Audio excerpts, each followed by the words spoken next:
இந்த நாய்களா விட்டு போவாங்களே, அதே மாதிரி நீ அங்க வா அங்க வா. அவனுக்கு என்ன வாழ்வாதாரத்துக்கு ஏதாவது வழி பண்றாங்களா? விஜய் செய்த அநியாயங்கள், இந்த விஜய் செய்த இந்த ஏழை ரசிகர்களுக்கு செய்த துரோகங்களை தோலுரித்து காட்ட நான் வேகமாக அந்த நாளை எதிர்பார்த்து கொண்டிருக்கிறேன். நிச்சயமாக எனக்கு ஒரு நல்ல வாய்ப்பு கிடைத்தால் அந்த பணியை மிக சிறப்பாக செய்வேன் என்பதை தெரிவித்துக் கொள்கிறேன். அநியாயமான ரசிகர்களுக்கு செய்யறதே அநியாயம் தானே சார். இத்தனை நாள் ரசிகர்களுக்கு என்ன செய்திருக்காரு? ஏதாவது ஒரு ரசிகருக்கு நல்லது செய்திருக்காரா? எந்த ரசிகராக நல்லா வாழ்றதுக்கு அவர் ஏதாவது செய்திருக்காரா? பிளாக் டிக்கெட், 100 ரூபா டிக்கெட்டு 1000 ரூபா கொடுத்து வாங்குறான், கட் அவுட் வைக்கிறான், பாலாபிஷேகம் கும்பாபிஷேகம் பண்றான், வாழ்க்கையை தொலைச்சிட்டு பலர். ஒரு மெக்கானிக்கா இருக்கும், மெக்கானிக் வேலையை விட்டுட்டு போயிடுறான், ஆட்டோ வச்சிருக்கான், ஆட்டோ வித்துட்டுங்கிறான், இன்னொருத்த வாடகைக்கு ஆட்டோ ஓட்டுறவன் அந்த ஆட்டோவை பிடுங்கி வச்சிடுறாங்க. ஏன்னா நீ கேட்க நேரப்பெல்லாம் அங்க வாங்குறான், அங்க மாவநாட்டுக்கு வாங்குறான். இந்த நாய்களா வித்துட்டு போவாங்களே, அதே மாதிரி நீ அங்க வா அங்க வா. அவனுக்கு என்ன வாழ்வாதாரத்துக்கு ஏதாவது வழி பண்றாங்களா? ஒரு நல்ல தலைவன் தாய் உள்ளம் கொண்டவனா இருக்கணும்னு சொல்றாங்க. தாய் உள்ளத்தோட ஏதாவது செய்யறாரா? தன்னை நாடி வந்த, கரூருக்கு தேடி வந்த அந்த ரசிகர்களை என்ன செய்தாரு? தொண்டர்களை என்ன செய்தாரு? அவங்க இறந்து போன உடனே மூஞ்சியை பாத்தீங்களா? அப்படி பதறி போய் தட்டிச்சு பிழைச்சா போறான்னு தப்பிச்சு ஓடுறாரு. ஏன் அங்க நின்னா என்ன ஆயிடும்? நிக்கிறேன், நான் வர வைத்த என் ரசிகர்கள் தொண்டர்கள் இங்க அவங்க உயிருக்கு போராடி கொண்டிருக்கிறார்கள், இறந்து போய்விட்டார்கள். ஏன் உயிர் முக்கியமானு அன்னைக்கு சொல்லியிருக்கணுமா? சொல்லியிருக்க வேண்டாமா? ஆனால் அவர் ஒரு கேப்டனா அதான் சார், தான் இறந்து தன் பயணிகளை காப்பாற்றுவான்னு சொல்லுவாங்க. ஒரு கப்பல் கவிழ்ந்தால் கூட தான் உயிரை மாய்த்து கொண்டு அந்த பயணிகளை காப்பாற்றுவன் தான் கேப்டன். அவன் தான் மாலுமி சார். அதை கண்டிப்பாக அவர் செய்ய தவறிவிட்டார். என்னென்ன பாவங்கள் செய்திருக்காரு, என்னென்ன தப்பு செய்ய, யாருக்கு நல்லது செய்திருக்காரு? சினிமா உலகில் கேட்டு பாருங்க. ஏதாவது ஒரு ப்ரொடியூசருக்கு நல்லது செய்திருக்காரா? அவரை சார்ந்த சினிமா உலகத்துக்கு ஏதாவது நல்லது பண்ணியிருக்காரா? சக நடிகர்கள்லாம் எவ்வளவு கஷ்டப்படுறாங்க, அவங்களுக்கு ஏதாவது நல்லது பண்ணியிருக்காரா? யாருக்குமே. நீங்க எங்கேயா கேளுங்க சார், அவர் போதுல போயிடுவார், பேச மாட்டாரு. அவர் ரொம்ப பேச மாட்டாருங்கிற பெரிய குவாலிட்டியா? பேசுங்க சார், பிரச்சனையை பேசிதான் தீர்க்க முடியும். கேளுங்கள் தரப்படும், தட்டுங்கள் திறக்கப்படும், எல்லாம் தான் சொல்றாங்க. அவர் எதுவுமே பேச மாட்டாரு.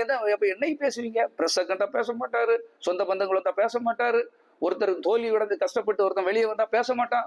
ஒரு அஜிதா மாதிரி அவங்க மனசுக்குள்ள ஒரு குமரலோட ஒரு பெண் வந்து ஏதோ ஒரு பிரச்சனையை சொல்லக்கு வந்து அதை கேட்க மாட்டாரு, யாரும் பிரச்சனை கேட்க மாட்டார், எதையும் பேச மாட்டாருங்கிறதெல்லாம் ஒரு குவாலிட்டியா சார்? அவர் கதவை அவரே திறந்துட்டாரு, அவருக்கு சாதாரணமா அவரே இருந்து சாப்பிட்டுட்டாரு, இதெல்லாமே சார் குவாலிட்டி. வாழ வைக்கணும் சார். எம்ஜிஆர்லாம் வாழ வச்சார். கூட இருந்த அவர் பேர் என்ன, எத்தனையோ பேர் தலைவன் அப்படி இருக்கணும் சார். ஒவ்வொருத்தரும் அப்படி அவங்க கூட இருக்கவங்களை வாழ வைக்கணும் சார். நான் பொதுவாக சொல்றேன், யாரா இருந்தாலும் சரி, அவன் தான் தலைவன். நீ தப்பு பண்ணிட்டு இருக்கும்போது அந்த தவறை சொல்றதுக்கு எனக்கு உரிமை இருக்கிறது. அந்த ரசிகர்கள் கட்டமைப்பை உருவாக்குக்கு நானும் போராடி இருக்கேன். நீங்க கேட்கலாம், நீங்க அப்ப இருந்தீங்களா? அப்படின்னா இருந்த பாவம், நானும் பாவம் தான் செய்திருக்கேன்.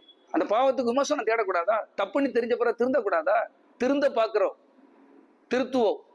இந்த ஏழை ரசிகர்கள், என் ஏழை தமிழர்கள், அவர்களுக்கு சொல்லிக் கொடுக்க எனக்கு கடமை இருக்கு சார். மாணவ செல்வங்கள் வழி தெரியாம, திசை தெரியாம எங்கேயோ போயிட்டு இருக்காங்க.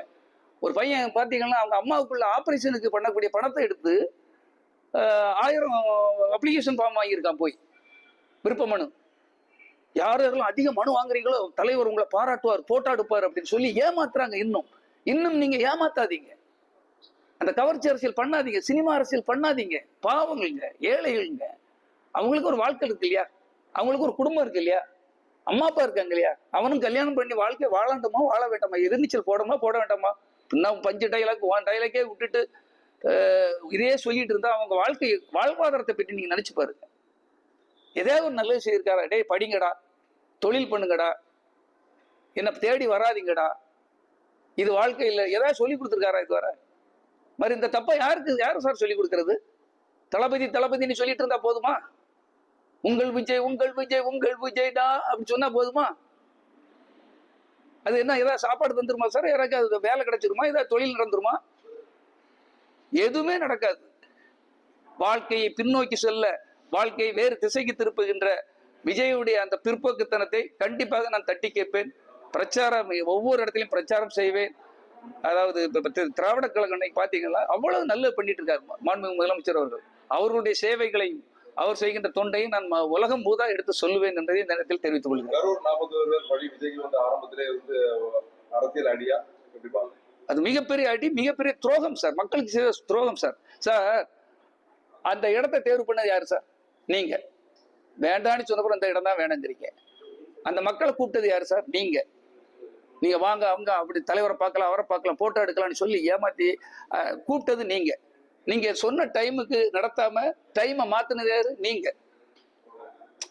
அந்த மக்கள் அந்த குறுகிய இடத்துல நிற்கிறாங்க. எவ்வளவு கஷ்டப்பட்டிருப்பாங்க சார். தண்ணி இல்லாம 1 மணி நேரம் ஒரு இடத்துல நம்ம நிற்க முடியுமா சார்? நினைச்சு பாருங்க, மனிதன் தானே.